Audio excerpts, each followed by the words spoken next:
1 hen, 2 ducks, 3 squawking geese, 4 limerick oysters, 5 corpulent porpoises, 6 pairs of beat-out Sassoon tweezers, 7,000 Macedonians in full battle array, 8 brass monkeys from the ancient sacred crypts of Egypt, 9 sympathetic, apathetic, diabetic old men on roller skates with a marked propensity to procrastination and sloth, and 10 lyrical, spherical, diabolical denizens of the deep who haul quay around the corner of the quill and the quiver and the quivy, all at the very same time. Camp Crosley family and friends, and certainly want to say thank you for joining us for the 3rd episode here for the Crosley Campfire Chat. And again, just to reiterate the purpose of this, even though we are physically distancing ourselves, we are finding a way or an opportunity to do what we do best, and that's bring people together. And so I certainly want to welcome a former camper, former staff, and now currently a volunteer nurse for us here at Camp Crosley. I want to welcome Sara Wood. Well, welcome to the chat, Sara. Thank you for having me. Well, so Sara, I kind of want to go back. So Sara Poole was your maiden name, was that correct? Yes. So that's where many maybe Camp Crosley alumni would probably remember you more as Sara Poole rather than Sara Wood. Correct. So Sara, looking at your bio and then kind of getting more information, I saw that you grew up in Peru, Indiana. And I know a lot of people may not realize this, but Peru was the winter headquarters for many of the famous circuses, like the Ringling Brothers and I believe it was the Buffalo Bills Wild West show, and a couple other ones too. And I think there's a Hall of Fame there, if I'm not correct. And so, looking at it, I saw that you were a circus performer. So tell me a little bit more about what that means. It's just a great thing for kids in Miami County to do. And my mom just told me that I had to be involved in a lot of activities and to keep busy. And so it's an amateur circus. You try out in March. And once you try out, you can get cast in different acts based on your abilities. And my first year, I, of course, couldn't do anything. But I was trained to do like this balancing bike. And so this guy would ride a bike around the ring. And I was little then, so I would do tricks on his back and do stuff like that. And then I was in it for 4 years. And each year I kept gaining skills and was able to do, I never did like the flying trapeze or anything, but I was able to do swinging ladders, which is a really cool, it's like they swing ladders back and forth over the audience and you hang by your foot and your hand. And it's just really a fun time. And it's a good way for youth in Miami County to be involved and to stay out of trouble. So that's what I did. And I loved it. It was so much fun. So in the end, I mean, what was your favorite, maybe not necessarily what you did, but what was your favorite act or performance within that circus? I think my favorite was Web, which was like this rope that they suspended from the ceiling, and we had to climb it. And then we would put our hand in it and we would spin, and then we would put our foot in it and we would spin. And I loved it. It was so much fun. It was just a great time. So who would have thought Peru, Indiana, the winter headquarters for the circus. And so, a little interesting tidbit. So kind of shifting gears a little bit to kind of Camp Crosley. And I know you go from circus performer to now Crosley camper. And I know that wasn't necessarily an easy route because I know that you helped pay for your way to Camp Crosley. And so kind of explain a little bit more about that story and how you started to come to Camp Crosley. Well, in our town, we had a pretty involved YMCA, and a lot of kids would go to it, and my parents were always members of it. My parents split when I was about in 4th grade, and so my mom kept going, and there was just a lot of fun activities to do there. They had a great indoor pool.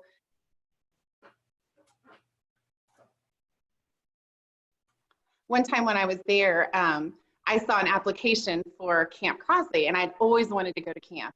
We camped when we were kids, like tent camped, and I loved it. And so I saw the application, and I was really excited, and I came home, and I remember it was like, I want to say it was $169 for a week. And I remember going home to my mom and being like, I really want to do this. Can I do this? And she's like, we can't afford it. She was a single mom, and she worked as a secretary. There was just no way. But she said, if you pay for half of it, then you can go. And I had a paper route. I was 13, and I delivered papers and saved up my money, and I was able to go my first year, but I didn't know anybody. I just wanted to do it. And so my very first year when I came, I remember just being overwhelmed by how beautiful the grounds were and how finally I felt like I fit in somewhere. And it was the greatest week that I'd ever had in my whole life, that first week. It was so much fun. So that led to several years as a camper, and then certainly moving on to staff, and certainly now as a volunteer nurse. So what was it about camp that drew you back year after year after year? There was the people, all the people that you would meet every year. There's nothing like camp friends. I mean, you have college friends, you have high school friends, but camp friends are kind of like a lifelong friend because they know you at your very worst. They know you when you're tired. They know you when you're goofy, and they love you anyway. And it's that unconditional love that you have with camp alumni that you can't replace that. And so it just felt like a family every year when you would come back. I loved seeing how people changed and grew each year. And I also liked the Christian aspect. I wasn't really a Christian growing up, so I was raised Catholic, but I wasn't really involved in the church. And so to see God in a different light was really a unique thing for me. And there was a lot of seeds that were planted by different people over the years at Camp Crosley that I think changed me to become a Christian later in life. So that was a great part of it too. You know, I think you bring up a good point, because when at camp, there's no, sometimes getting a shower in or sometimes just getting ready, whether it be makeup or getting your hair, that's certainly not a possibility. So having people see you, just like what you're saying, at your worst, but then also at your best though too, I think just creates that bond that, as you mentioned, that you just can't get anywhere else. And when you're living 24/7 with other individuals, I mean, it's almost as if you've known them for 3-4 years when it's only been three months. And so, true. So when somebody says Camp Crosley, I know a lot of emotions, probably a lot of thoughts come up. For you, what favorite memories or what comes up when somebody says Camp Crosley? I mean, it's so funny. After Pastor Hopkins is on there, I think of him. I think of his guitar, and I think of being so excited when we were camp counselors and we knew he was coming that week. Oh my gosh, he's here, and we would be so excited. Another thing that I always remember is I love the lake, and I know that you guys still ski and everything in it, but we swam in it, and we used to swim it. And Priscilla was kind of she was my counselor one year, and that was one of the things we did for a cabin activity. And that's a great memory. We had so much fun doing that. I remember Bug Juice. I remember all the songs, all the Friday night campfire, which was always so meaningful. So there's so many memories that I have. Walking the hill, doing shared responsibilities. We would do Trinkies, and it was just always fun. Oh, we have Trinkies this week. We would have to clean the bathrooms, and it was just, everything was fun. So there's so many memories. You brought up several individuals, certainly Chaplain John Hopkins, who we interviewed a couple episodes ago, and then certainly Priscilla, who's now our Associate Executive Director here at Camp Crosley. So who are some of the other individuals that you can think of, and maybe they were co-counselors or campers that also impacted you, and how did they impact you? Oh my gosh, there's so many. I mean, Becca Snyder, I think it's Becca Logan now, she was always a friend that we were never really campers together, but we always came different weeks. But we became really good friends as we were counselors, and she was always, and still is, a good friend to this day.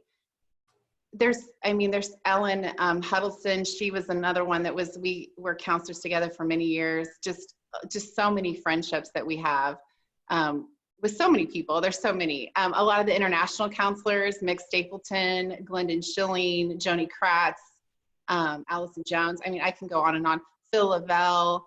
There were so many different people that, you just form bonds with, and we had such great relationships through those years.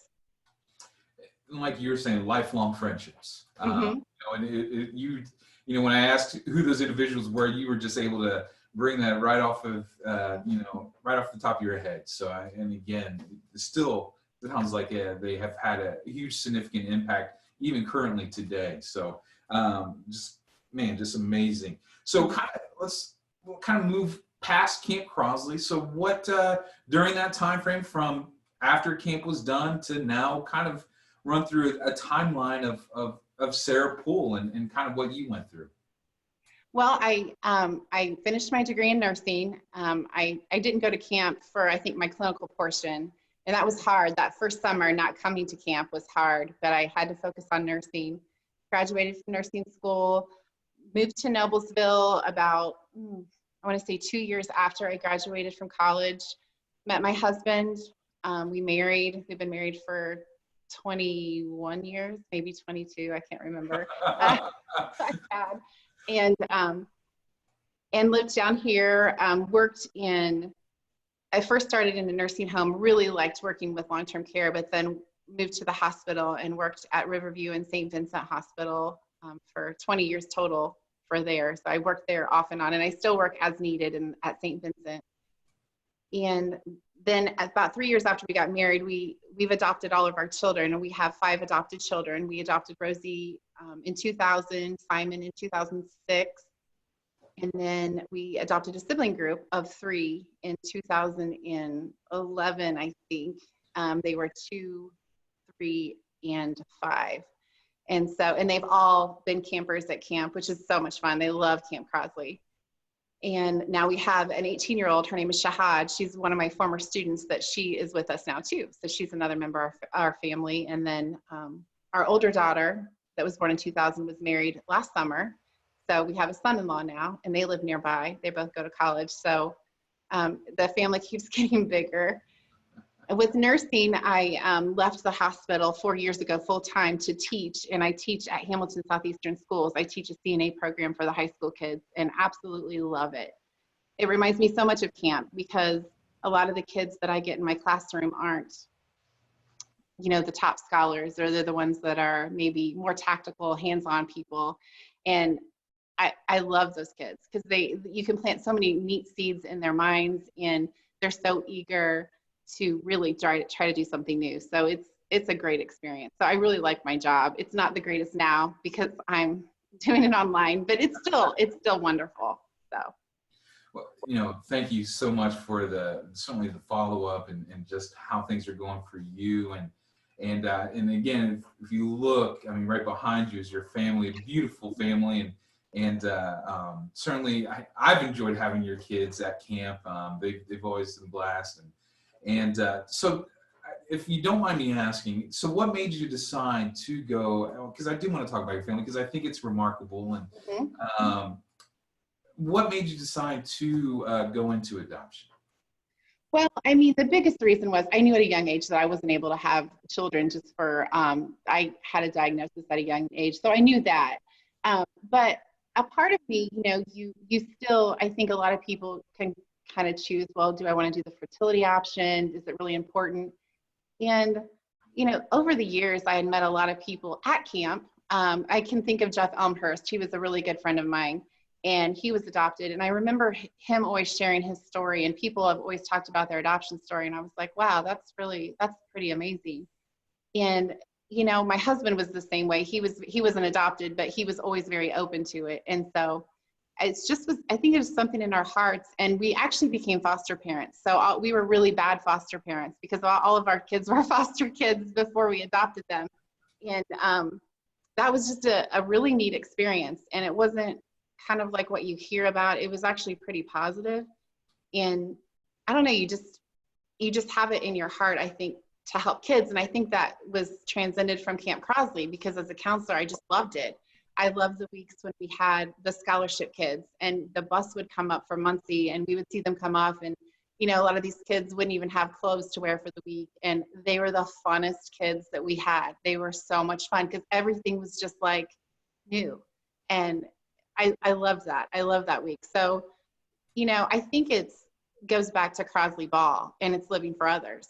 And I think if it's in our hearts, I think that it's for those that don't deserve it, maybe those that are the least of these, just what Christ says.